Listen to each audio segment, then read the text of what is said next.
There's the thirsty Camel Door at the back of the grid. Craig Dontis, the South Aussie, missed out on qualifying, so he's off the very back. And also Terry Nightingale had a bit of a shunt in practice, and he also got relegated to the back of the field after qualifying too. The boy from Bathurst alongside Craig Dontis off the back. First race of the weekend. 65 points separate Chris Walton in fourth from the man who starts on the inside of row 2, David Cedars. This is the round where it all went downhill for Cedars, wasn't it? Got turned around by Jesse Dixon, then had that massive smash. The Australian flag to start us off. Getting it old school from the Gold Coast today.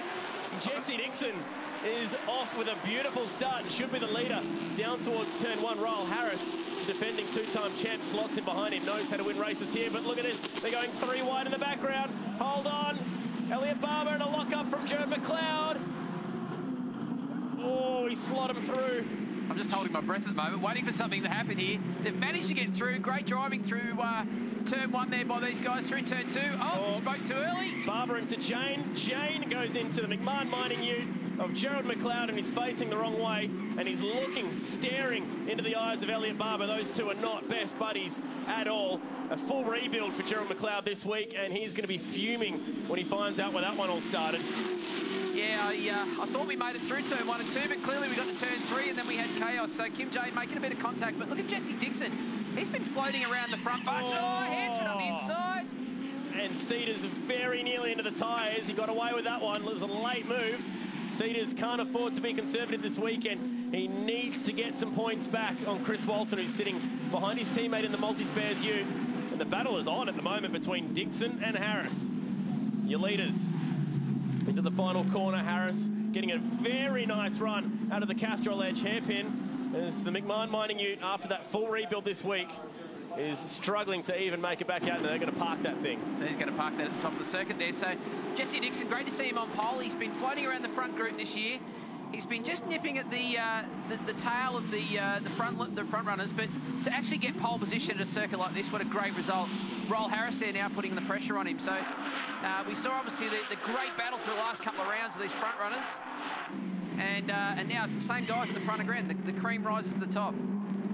Down towards turn 4, we saw the lap 1 accident. There's Adam Marjoram in front of Reece McNally. A couple of West Aussies fighting for that one as Kim Jane comes into the pits, and he was involved with that nasty accident down in turn 4, and I think he'll have damage to the right front. We can see the damage to the right front because he got hooked up quite badly in that one.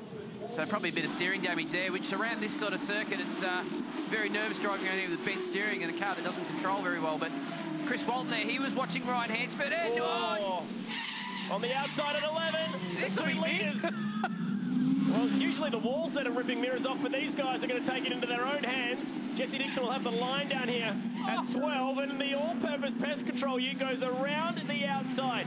Fantastic move from Ryle Harris, new leader. Clearly a better run out of the back chicane. He's gone down the outside. Now, that is brave stuff, I can tell you. Once you get off the camber and out in the dirty stuff, you run out of grip real quick. He's pulled it off. He's gone around the outside for the race lead. That was impressive. Jesse Dixon now has to lower his eyes, try and chase Ryle back down. Ryle, who lives on the Gold Coast. Jesse, born and raised on the Gold Coast, has now moved down to Melbourne as part of the Image Racing and also part of Erebus. That's right, the Erebus Mercedes, which we see Will Davison and also Lee Holdsworth race. Well, that whole development program feeds down towards the utes. Let's decipher what happened down here at turn 4. Bugs, what do you reckon? Oh, I think Kim was a little bit rude there. He probably could have been a bit more patient and found a way to get through there without contact. But there's Kim Jane, you can see on board. You don't reckon he caught one from behind? Oh, I think he's probably just gone down the inside. Yeah. Contact. Oh. So there's where the steering damage has come. And no doubt he's just limped the car around to get back to the pits. So Harris out in front, driving for Matt Stone Racing. Matt Stone, who comes from a fairly famous family with the Stone brothers. And even these guys are racing with a bit of a heavy heart this week. And Matt Stone lost one of his best friends earlier this week on the Gold Coast. And Jesse Dixon, he lost his dad 10 years ago this weekend. So fair bit of emotion at the front of the field. And the leaders are actually brawling so much that the rest of the field have really caught up to them. And all of a sudden, we've got something like 7 or 8 utes fighting for the lead. Castrol Edge hairpin once again. The multi-spares utes having a killer year so far. Ryan Hansford edging around the podium all season long. And Jesse Dixon there, he's the only Commodore in this front running bunch, so he's doing a very good job. Nathan Preddy, I think, is the next Commodore on the circuit. But to be up there battling with these Fords, and he's doing a great job. He only got pole position, mind you, by about 1/10.5, so it was quite close. And when you consider the curbs and the braking and the tyres and all the action around this circuit, he's got that 1/10.5 over Roll Harris. But as we saw, Roll Harris, he's found a way through. He's now got the lead, but he's just not getting away, is he? They're all piling up behind them. There is the GoPro Be a Hero ute of Nathan Preddy on the back of this one. Also George Meineke in the middle of this pack. There is with the Wake Up Warren Millett ute in the middle of all this. Roll Harris trying to shake off the tail that he's got following him around through the chicane once again. That's where it all came wrong last year with Cedars into the fence. And also Marjoram and McNally sideways at 9. Very nearly eats the wall at 10, got away with it. It's such a challenge, that back chicane. You've really got to get the car rotated early at the right part of the very first curb. If you don't get it right at the first curb, it carries right through down to the last curb, and that's where you see the guys run wide. So that all starts around the first rotation, the first left. If you bounce it off the wrong way, it carries right down to the fence on the exit. Handy work so far from Craig Dontis off the back row. He's found his way up to 15th at the moment, trying to get himself inside the invert for the reverse grid race. Here he is, riding on board with the Thirsty Camel number 22 right now. Just find your way around 15 utes around this track is a very good effort, although there was a couple of cars involved with that lap 1 shunt, but either way, he's picking his way through the field, and we don't know what the reverse grid order is going to be. It's a complete random draw, a marble draw later, which the winner of this race will get to pick. See the cars hitting the ground there. Kim Jane back out on circuit, so they're about to lap him, put another lap on Kim Jane, but oh, we've got a bit of contact there. Cedars, he's got to be careful. He can't afford to get this wrong. He can't afford to have a mistake and get a penalty, because Chris Walton, he's just hanging around the back of Hansford there.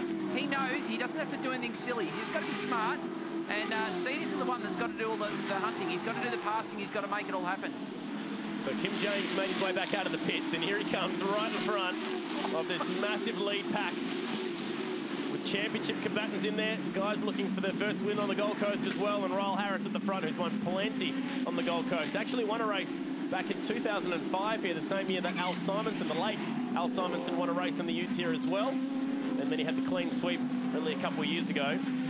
Also a winner in this second race here last year. Probably would have won the third race, which eventually got red flagged here last year. Okay, here's the replay of the start. Yokohama replay of Craig Dontis. That's almost like Jamie Whincup at Bathurst.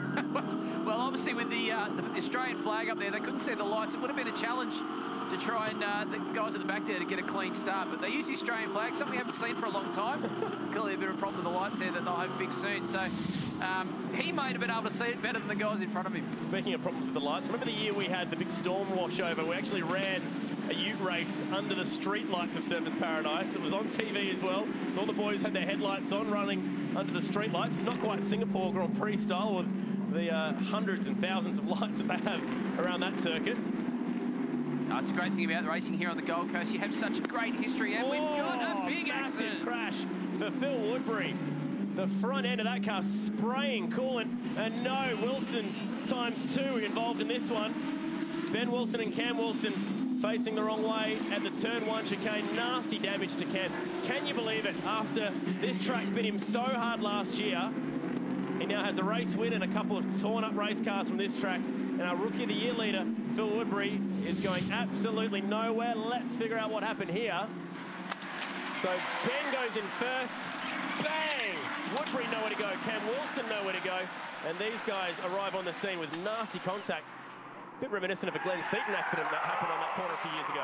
Yeah, you can see once that... Oh, crash. That's a big accident, isn't it? Once that car bounces back out, and obviously we've got the safety car out during this period, but whilst that car bounces back out into the line of traffic, Woodbury, he's tried to stay on the racing line, and obviously that car's just bounced right back in front of him. Innocent bystander there for Woodbury, but fairly big accident. That's a lot of damage to those cars. Just locks up the fronts, understeers straight ahead. Jeremy Gray, who was involved in yesterday's crash, even looking at him as he sails off towards the fence. Bang! Ben Wilson goes in, and watch how hard Phil Woodbury goes into this. Absolutely no time to adjust. He's already on the curbs. He's committed. And the boy from Lithgow has a crunching head-on impact. Oh, you can see his helmet move forward. This kind of accident makes you thankful for Hans Devices. Absolutely, and then Wilson really had nowhere to go as well, so he's picked for the softer option, which is clearly the tyres, and bounced back out as well. But look at the damage to the front of Woodbury's car there. How disappointing. He's doing such a great job this year. Rookie of the year, he's leading those points, and it's unfortunate to come to the Gold Coast and have something like that happen. That is a graphic shot of how it can all go so wrong. Phil Woodbury raced in the Dunlop Series, had his first debut in a V8 Supercar at Ipswich early this year. GT3 Cup Challenge racer who's made the step up into the Utes. So, Chad, there's a lot of debris on that circuit as well. So not only have we got to get these cars out of the way, there's bits of glass, plastic, all over the circuit. So that's really going to hurt the tyres. We've got a bit more action here. Now, this is on the same lap before the safety car came out on the back stretch. It just goes to show you how quickly you can get it wrong around the streets of Surfers Paradise. That's what we talked about earlier there. You get that first curve wrong and it carries it right through to the point where the car bounces, and then it's just hold on into the fence. It's Colin Bradley going into the fence. We've seen a few cars. Greg Murphy had a big one there last year when he got together with Paul Dumbrell. No room for error on the streets of Surfers Paradise. The Petters SRT safety car picks up the field. Royal Harris is the leader, and this race is going to be finished under caution. There's a bit of IndyCar in that as well, isn't there? Well, look, I mean, obviously a situation here on the Gold Coast, that's going to take a long time to clean up. So I've got no doubt they're probably going to cut this race short. You know, there's obviously time schedules got to meet to make all this work, but it's been a great battle. It's been a great race. Royal Harris made that move, and around the outside, Chad, I can't believe that was big stuff. Be able to get Jesse Dixon. Jesse thought he probably had it all covered, but there goes Royal Harris around the outside and made it all happen. So, but you know, it saved it from a championship point of view. Cedars, he's just up in front of Chris Walton, so he's got some points back. But as they come across the finish line this time, we believe they're going to get the checkered flag. So that's going to end it. Royal Harris will have another win here on the Gold Coast. There it is. So race cut short. Royal Harris, winner of race 1. Yeah, I'll see you back there. Thanks, mate. 9 years after his first win on the streets of Surfers Paradise, he'll crawl home for another one. He did the whitewash a few years back. Can he do it again this year? Royal Harris takes the first race. It's the V8 Utes, fueled by Hog's Breath Cafe. Jesse Dixon doing a good job to be in second, and we'll wait and see how many we do reverse when we go into the reverse grid race.